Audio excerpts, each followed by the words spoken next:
untuk para ayah, Happy Father's Day. Ya, saudara-saudara, kalau bicara soal ayah, apa gambar ayah yang lekat dalam ingatan saudara-saudara? Lagi, yang lekat dalam bayangan saudara-saudara tentang ayah. Perhatian, kalau buat saya gambarnya papa saya itu misterius, orang yang misterius. Jadi saudara, Markus 4 itu mau menggambarkan sesuatu yang misteri, bahwa Allah kita harus kita akui adalah Allah yang misterius. Allah yang misterius. Tidak ada satu orang pun yang bisa, jangankan 100%, 50% juga mengenal siapa Allah kita. Dan ini digambarkan lewat perumpamaan, saudara. Ada dua perumpamaan yang disampaikan di situ. Ketika dikatakan pada waktu kamu tidur dan kamu bangun, kamu menabur, tapi tiba-tiba bangun itu sudah menghasilkan apa yang kita tabur itu sudah menghasilkan hasilnya. Ini misteri kan? Kita tuh kadang-kadang cuma disuruh ya udah menabur, tapi hasilnya seperti apa? Bukan urusan kita. Yang kedua, lewat benih biji sesawi. Kita tahu, saudara-saudara juga udah tahu sekecil apa biji sesawi. Tapi pernah lihat pohon sesawi? Ya tahu? Mungkin buat orang Indonesia itu mirip-mirip seperti pohon beringin. Saya besar dan kuat, dari biji yang sangat kecil itu bisa menghasilkan pohon yang sangat besar. Itu mau mengatakan bahwa cara Tuhan itu sangat misterius. Kenapa? Karena ini gak bisa dihitung dengan hal-hal yang matematis. Kita kan selalu menghitung matematis ya. Penghasilan segini, pengeluaran segini, begitu kan. Katanya orang Indonesia itu paling jago untuk hal-hal yang misterius. Penghasilan 200.000 bisa keluar uang itu 500.000 dan bisa.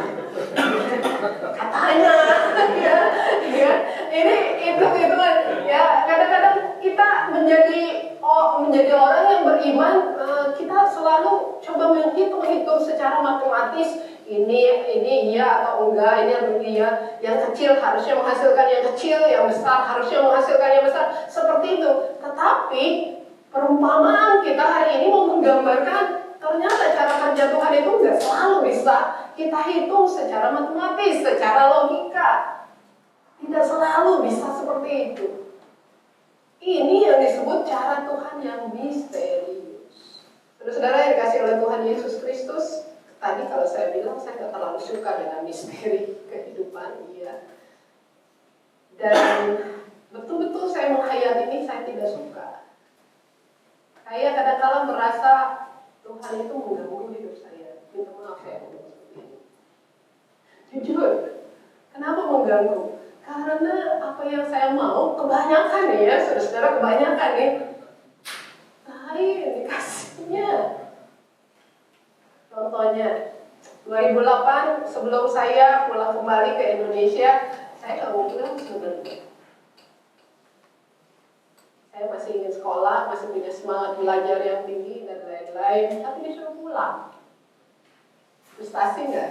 Oke, saya ikutin deh. Kan namanya ceritanya menurut gitu ya. Menurut, saya ikuti. Saya udah enak-enak kerja di sana, mengembangkan banyak hal di GKI Putih, lalu juga di STT Jakarta, dimanapun juga, diganggu juga. Digangguin mana? Ini perasaannya, hatinya tuh nggak tenang. Kalau nggak, ayo mikirin yang lain, ayo sekolah lagi. Karena itu saya ada di sini. Ini bagian dari misteri Tuhan. Saya bisa menjawab kenapa saya ada di sini belum sepenuhnya, belum 100% saya bisa menjawab. Terus udah di sini diganggu juga. Ya, saya pikir udahlah saya udah siapin semua dari Indonesia dan lain-lain. Ternyata jalannya nggak seperti itu. Saya sebenarnya nggak mau lagi ada di sini. Bukan di satu saya bukan. Maksudnya nggak mau lagi sekolah di Berkeley. Udah waktu itu maunya ke tempat lain. Entah gimana caranya nggak bisa juga. Saya tetap harus ada di sini. Semoga saudara nggak bosan ya. Saya di sini terus. Ya ini saya Saya sering kali ditanya, kok sekolah lagi, ya saya juga nggak tahu ya. Saudara, ya asal nggak enak aja ya saya. Ya jadi kenapa saya ada di sini? Terus terang belum 100%. Dan karena itu saya selalu mengatakan bahwa kadang-kadang hidup saya itu banyak diganggu, ya. Bukan oleh yang lain-lain. Kadang-kadang harus siap dengan gangguan-gangguan dari Tuhan yang misteri. Kenapa? Karena apa yang saya bayangkan itu tidak seperti apa yang frustasi, nggak saudara? Kadang-kadang harus kita akui bahwa frustasi. Kenapa? Karena sekali lagi hitungan matematis kita itu tidak sama seperti dengan hitungan atau cara. Saya itu orang yang serius. Kelihatan serius nggak Mbak ya? Ketawa-ketawa terus karena gitu. Serius sebenarnya. Saya serius sekali, terutama untuk hal-hal yang memikirkan hidup saya. Saya orang yang sangat perencanaan ke depan mau seperti apa. Mau sekolah di sini aja, saya udah izin sama majelis itu dari tahun 2013.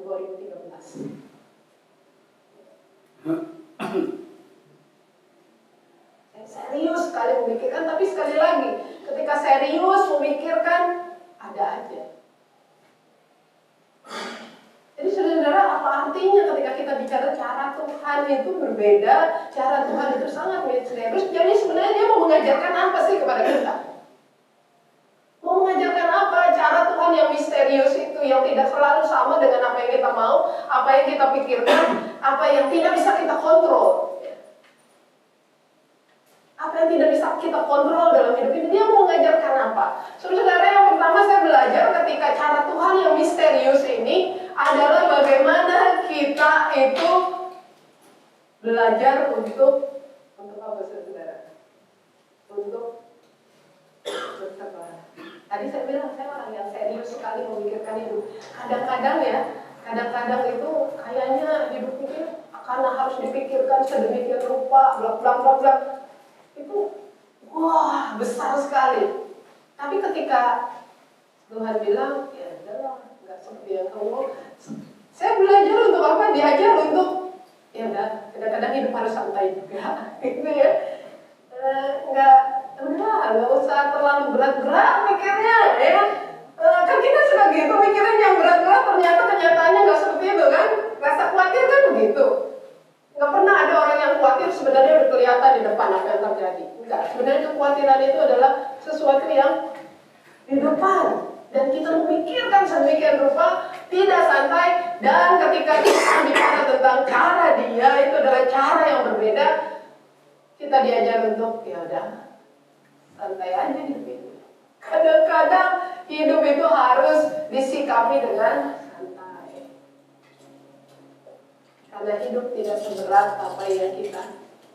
Terus saudara, apalagi yang diajarkan Tuhan ketika dia mengatakan bahwa caranya itu misterius, misteri bagi kita. Dia mau mengajarkan kepada kita, ini seringkali, dan bukan cuma seringkali, tapi kayaknya fokus hidup banyak orang di dunia ini terletak pada apa saudara? Hasil. Ya. Betul. Dari kecil di sekolah kita dididik untuk fokusnya pada hasil. Coba para bapak dan juga para ibu di sini, coba anaknya sekolah, kenapa mati-matian diajar? Ayo belajar. Kenapa? Fokusnya pada apa? Nilainya nggak boleh jelek, kan gitu, ya. IP-nya atau GPA-nya nggak boleh turun, nggak boleh itu. Ya. Fokusnya pada apa? Hasil. Terus saudara kerja dimanapun juga, bos saudara nggak peduli kok, ya gimana caranya. Yang penting adalah target masuk. Dunia kita bicara soal fokus pada hasil. Tapi ketika bicara tentang Allah yang misterius, kita diajar bukan selalu berfokus pada hasil. Fokusnya pada apa? Kerjakan aja. Masalah hasil itu adalah urusan Tuhan. Karena itu gereja tidak selalu bisa mengatakan, oh ya target kami anggota jemaat ya GKI San Jose 10 tahun kemudian bisa 1.000 atau 4.000 seperti GKI Putih. Nggak bisa. Bukannya nggak mungkin, mungkin aja. Tapi artinya tidak bisa menargetkan, selalu bisa menargetkan seperti itu. Karena masalahnya bicara soal iman, kadang-kadang kita diajar bukan untuk melihat hasil, tetapi bagaimana proses menjalani itu. Jadi saudara, saya selalu percaya mujizat itu terjadi. Saudara percaya mujizat itu terjadi? Seperti apa? Kita membayangkan mujizat itu terjadi, sakit jadi sembuh, ya kan? Yang sakit berat, ya, dia sembuh total, tidak meninggal dunia. Saya buka kartu saudara orang GKI itu, dia takut kalau saya doakan. Karena biasanya kalau saya berdoa langsung.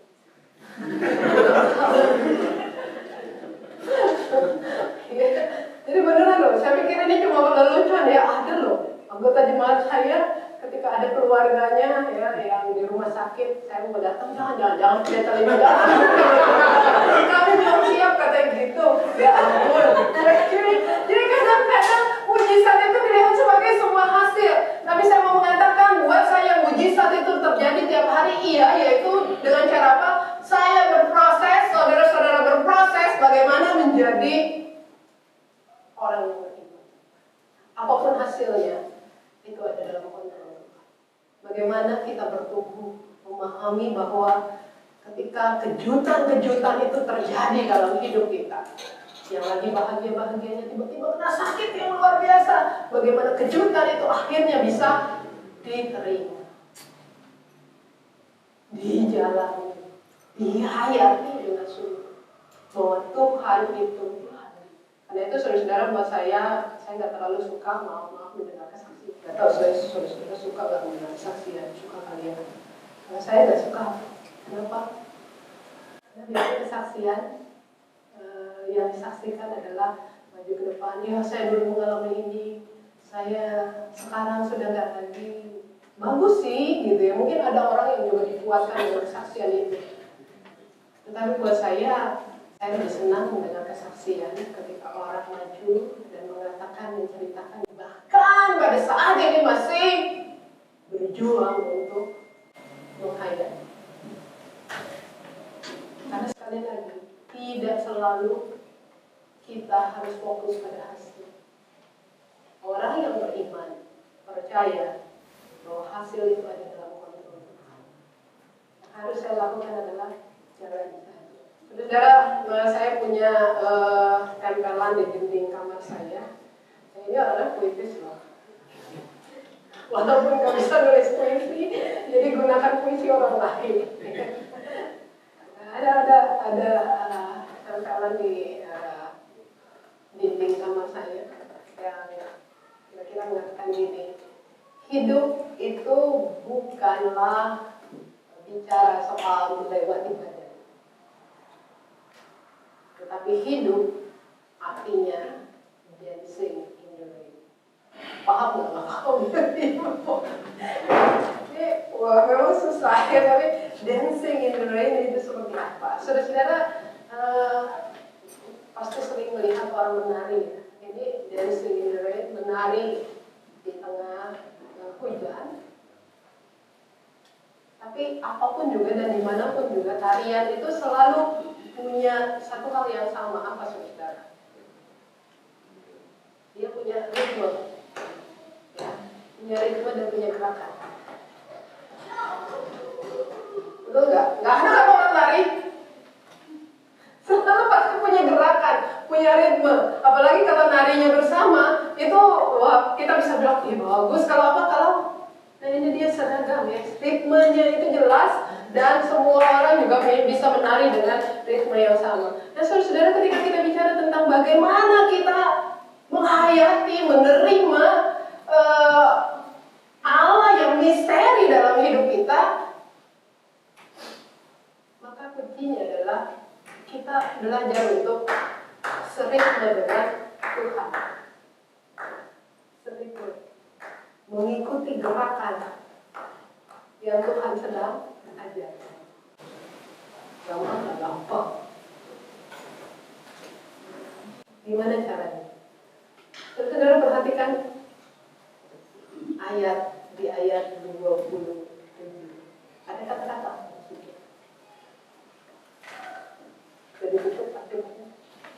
Markus ayat 20. Oh, sorry, ayat 26. Lalu pada waktu malam hari ia tidur. Ya, buat saya kata-kata tidur ini menarik. Saya nggak bilang bahwa orang yang suka tidur itu bagus sih saudara-saudara, tapi kalau tidur terus bahaya. Ya, saudara, kenapa buat saya kata tidur ini menarik sekali? Ya, saudara kepikir nggak memahami atau mengikuti ritme Tuhan itu seperti mari kita tidur. Ya. Tapi sekali lagi saya mau bilang tidur aja sih, jangan bangun-bangun, enggak. Ya, ada orang yang tidur itu pelarian juga ya. Daripada masalah pusing tidur aja gitu kan. Besok masalah hilang enggak juga, tidur lagi gitu ya. Terus menerus ya enggak, bukan itu. Tapi tidur di sini artinya apa? Saudara perhatikan, kalau saudara tidur apa yang terjadi? Apa yang saudara lakukan pada waktu tidur?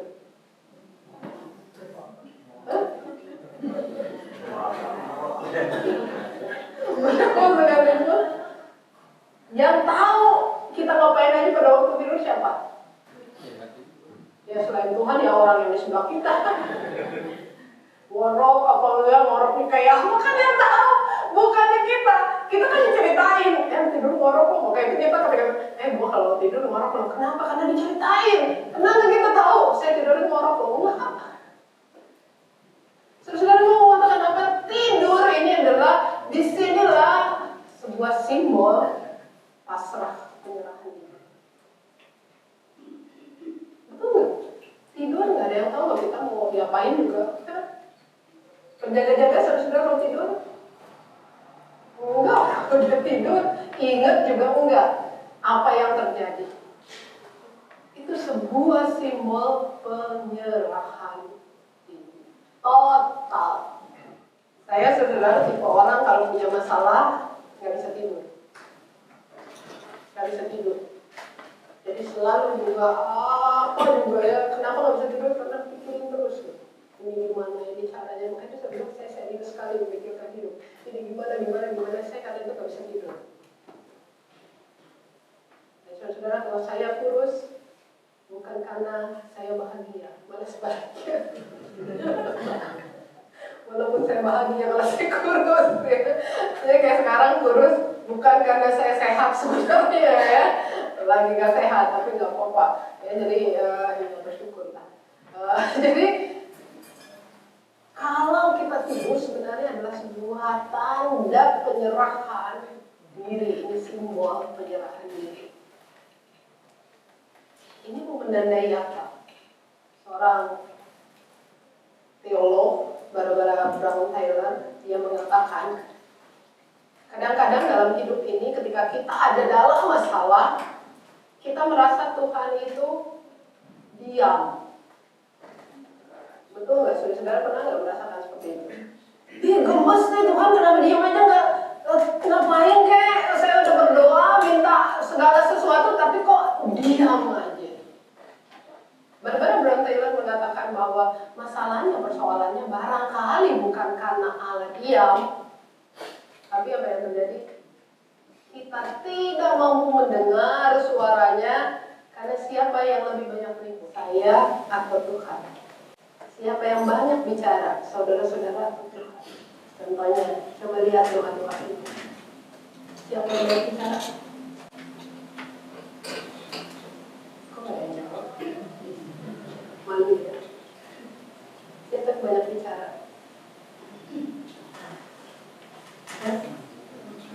Kita yang ribut sendiri kan kita. Ribut, Tuhan minta ini supaya ini. Barbara Brown Taylor mengatakan bahwa penyerahan diri ditandai dengan kadang-kala kita harus mengatakan saya diam. Dan Tuhan yang gimana caranya?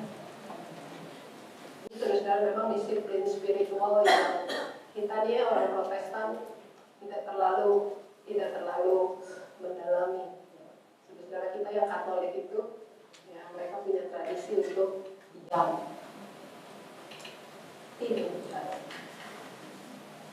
Jadi saudara, saya share bahwa kalau saya dalam keadaan seperti itu, biasanya saya harus menemukan yang saya sebut sebagai sanctuary saya. Biasanya sanctuary saya itu ada di atas gunung. Saya pergi ke gunung dan saya diam. Untungnya di sini banyak gunung ya, saya bisa pergi. Kalau di Indonesia susah sekali saya naik gunung, ya jauh. Kalau di Indonesia di mana? Di kamar mandi.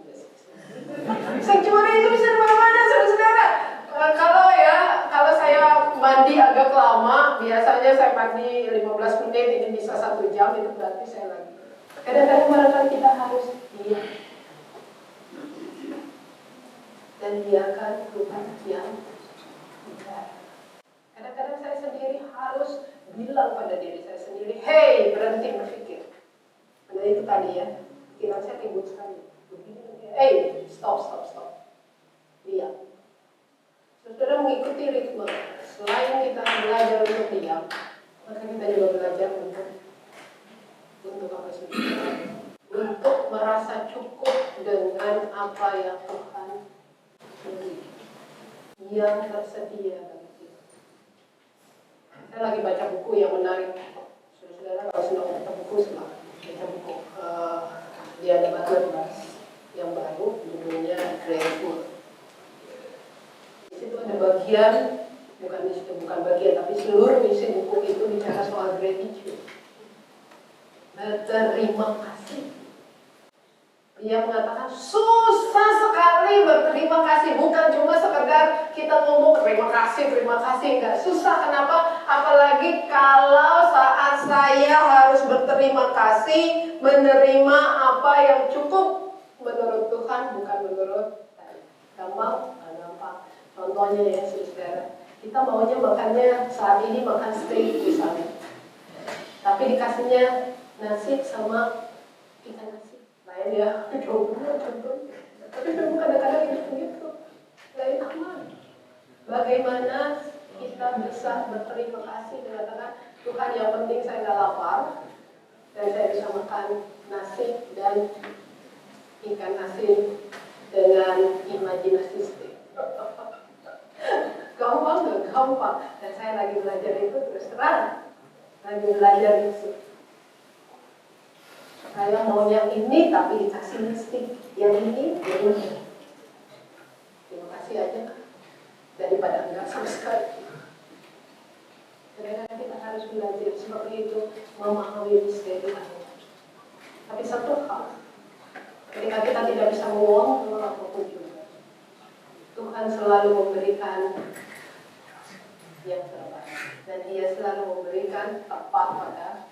Ada sebuah puisi yang tidak diketahui oleh siapa penulisnya. Puisi itu bunyinya seperti ini. Mungkin saudara-saudara juga udah pernah tahu.